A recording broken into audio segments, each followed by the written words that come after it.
Hi everyone, yasas que kalitsounia to another episode of Dimitra's Dishes.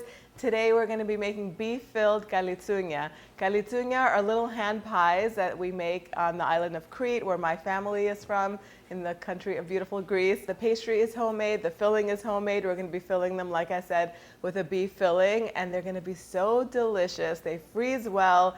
They're perfect for feeding a crowd if you want to make something delicious for your holiday table, or if you're entertaining, or if you have to bring something somewhere. This recipe is it. Everyone's going to love it. Let's get started. So we're going to begin by making the dough, and the dough is super simple. These are just such basic ingredients.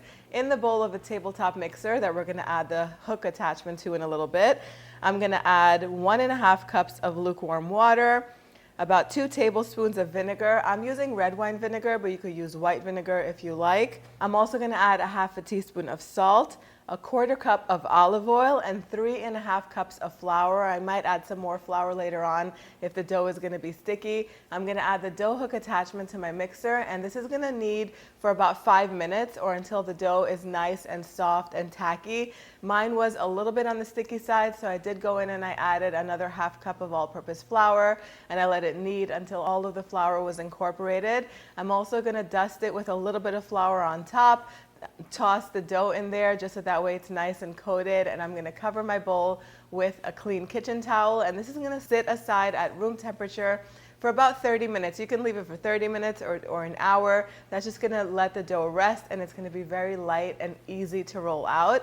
So while the dough is resting, you can make your filling. We're making a beef filling. Now, if you like samosas, you're going to love this because the filling is sort of similar, except I gave it a little bit of a Mediterranean touch. We're going to begin with 1 onion. So go ahead and finely chop the onion and add it to a skillet with about 1/4 cup of olive oil and a little pinch of salt, and cook this over medium heat until it's nice and soft and golden. Next, I have 4 garlic cloves that are grated. I'm going to add those and just warm them through until they're fragrant. That takes about 20-30 seconds or so. You don't want to cook this too much because then garlic can burn. Next, I'm going to add 2 pounds of ground beef. You can do half beef and half lamb. That would really deepen the flavor and make them even more delicious. But all I had was ground beef. With 2 pounds of ground beef, you're going to have extra filling left over, and you're going to love that anyway because you could stir it in anything and put it over salad or in your stews, or you could eat it with eggs in the morning. It keeps well in the refrigerator. But anyway, go ahead and add the meat at this point and season it with salt and pepper. Break it up and cook it for about 15-20 minutes or until it's fully cooked. Mix everything all up. Then chop up some fresh parsley, about a handful or so. I don't measure. The more the better, if you ask me, because the greens really make it nice and fresh and delicious. So go ahead and add those in off of the heat. Give everything a mix. Taste the filling at this point, and if it needs more seasoning, you can definitely add it. Now, I would have added a little bit of cinnamon if it was up to me. Maybe 1/4 to 1/2 teaspoon of cinnamon the time that I added the meat in, but some of my kids really don't like cinnamon flavor in the meat sauce, so I'm leaving it out. But if you want it to be more fragrant, you can add the cinnamon if your family likes it. You could add some more flavors to this if you want, crushed red pepper flakes, a little bit of coriander, some cumin powder. You can make this as flavorful as you want. And if you have some leftover frozen green peas, those would be really good in there. Some chopped up potatoes would be great too. You can add whatever you want to this.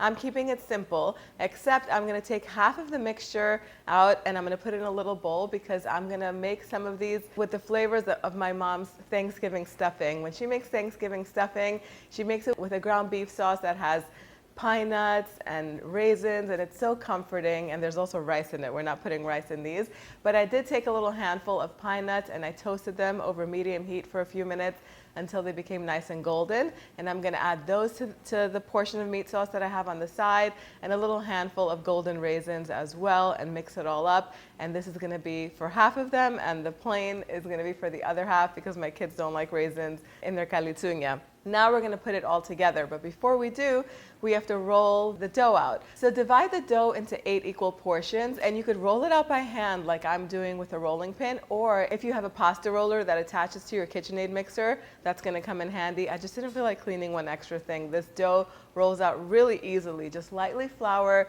your work surface and take each portion of dough and roll it out about 17 to 18 inches long and about 6 to 8 inches wide. And then you're going to take a tablespoon of the filling, of the meat filling, and you're going to put it on the top portion of the dough. Each strip can make 4 little pies, so put 4 tablespoons spaced out evenly. And then you're going to take the bottom portion of the dough and fold it over that filling. Press it tightly so that way they stick together, the edges stick together. And then I have this little cutter, I don't even know what it's called, this little cutter that has a decorative edge, and I'm going to use it to cut out the little kalitsounia into this shape that we usually cut it in. If you don't have this cutter, you don't have to worry about it. You can use a pizza cutter or even a 3-inch in diameter cookie cutter. Whatever you use to cut these, just make sure you cut them so that way they are these beautiful Kalitsounia shapes. You're going to want to put a piece of parchment paper on a baking pan, or in Greece we like to do this on towels, but I feel like parchment paper makes the cleanup so much easier.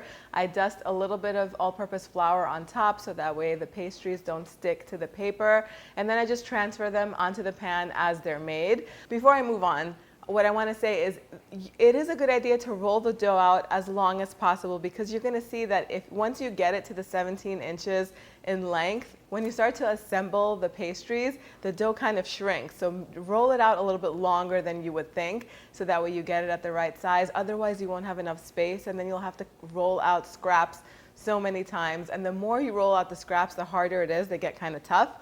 So that's a little tip. Now, once you're done assembling the pies, you're going to see that they're not all shaped as nicely as they should be. Now, if my mom would see some of these edges, she tells me, don't make the edges pointy so they don't burn. I don't know how to do it as perfect as she does. If you follow me on Instagram, anytime I'm visiting her in New York, I'm usually helping her restock her freezer, and we make these together. So follow me and you'll see it in my stories. But anyway, once they're sitting here in the pan, they are very easy to reshape. So you can flatten them out a little bit and pull them to make them a little bit longer. So that way they all have that beautiful Kalitsounia shape that we know and love. And then you can take a fork and just pinch the edges together to give it that beautiful decorative edge. The important thing is to pierce some holes on top. The fork doesn't do a really good job, so I like to take a toothpick. Then I just pierce some holes on top so that way when they're frying, they don't burst open. The steam has a place to escape. We're going to fry these now, so before I move on to how we're going to fry them, I'll say that these freeze beautifully. So at this point, you can freeze them, and once they're solid and chilled, you can transfer them into freezer-safe bags or containers, and they will keep fresh in the freezer for 1 to 2 months, and then you can take them out. They thaw out really quickly, and you can just fry them or bake them. I don't recommend baking them or cooking these in the air fryer. I mean, if you're really worried about frying things, you can. They just won't be as delicious. The dough will be a little bit harder because there's no fat in it. There's no oil in it. So even if you brush oil on top, they won't taste as good as they taste fried. So live a little and every now and then. This is not a main course. This is an appetizer. Fry them and just have one, right? Moderation is key. But anyway, I have some light olive oil heating in a cast iron skillet. I like using cast iron because it regulates the temperature well, and it's over medium-high heat. I started off on medium-high heat just to get the oil nice and hot. You want it to be between 350 to 360 degrees Fahrenheit.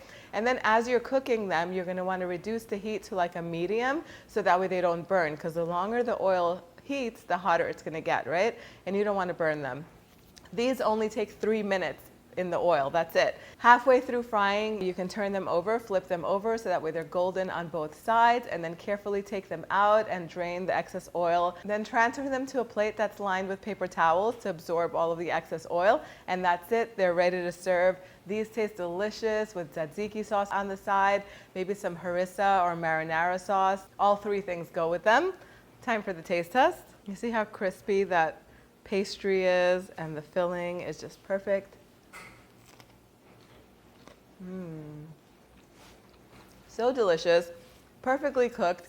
The pastry is nice and light and airy and crisp at the same time. You can definitely reheat these in the air fryer if you want to reheat them. Let me know how you're making them in the comment section down below.